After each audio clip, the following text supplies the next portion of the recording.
ताज्या बातम्यांसाठी ABP माझाला subscribe करा आणि बेल आयकॉन प्रेस करा।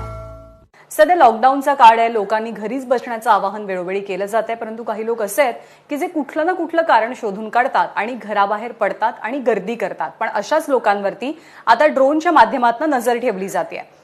नवी मुंबई पोलिसांनी ड्रोनचा वापर सुरू केला, त्यामुळे पनवेल शहरातील सर्व इमारतींवरती ड्रोन कॅमेरा फिरतो आणि मग गच्चीवर बसलेल्या लोकांची चांगलीच तारांबळ उडते। तर काही महाभाग खाडी किनारी असलेल्या बोटींचा आधार घेतात।